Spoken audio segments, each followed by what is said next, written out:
Sorry. Buong buhay ko nandun siya para sa lahat nandun siya. Sakit. Sobra. Lubos na nasasaktan ang aktres na si Claudine Barreto sa pagpanaw ng kanyang nanay-nanayan na si Jacqueline Jose. Nakasama ni Claudine ang aktres simula sa kanilang teleseryeng Mula sa Puso kung saan gumanap sila bilang mag-ina at nasundan pa ito ng ilan pang mga proyekto, kung kaya ay naging malapit sa kanya ang aktres na tinuturing na niyang ina.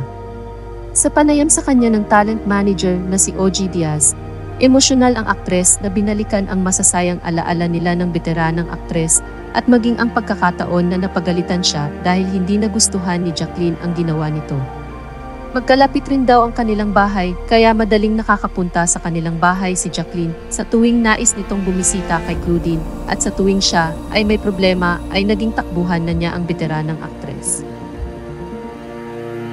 Inaamin ni Claudine na madaling araw nang ipinaalam sa kanya ang biglaang pagpanaw ni Jacqueline at nakatulog pa raw siya noon ng maayos. Anya ay parang nasa shock siya na akala niya pagkagising niya ay hindi totoo ang balita. Ngunit nang magising siya kinaumagahan nagsisisigaw na raw siya at iyak na siya ng iyak.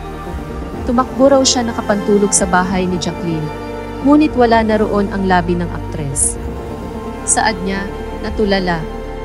Sinabi nila sa akin mga 12 or 1 AM kasi balak ko magpuyat talaga nun hanggang 4 sana. And then parang okay lang ako. Actually nakatulog pa ako ng maayos. In shock. Pero hindi ko alam na the next day pagkagising ko nagsisisigaw na ako. Siguro yun yung ano ko, parang bagong nalaman ko lang. Yung parang ay akala ko pag tinulog ko to, bukas wala na. Parang ganun siguro yung grieving mechanism ko. Nagsisisigaw na ako. Tapos iyak na ako ng iyak na nanay. Tapos tumakbo ako ng nakapantulog papunta dun kay nanay. Pero may ano na.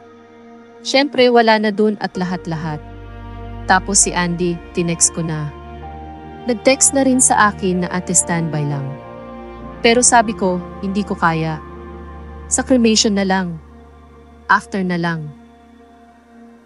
Marami din siyang pinanghihinayangan dahil sa numero niya ang unang nakarehistro sa emergency call ng namayapang aktres. Kahit na hindi sila nagkikita ay tumatawag ito sa kanya buwan-buwan.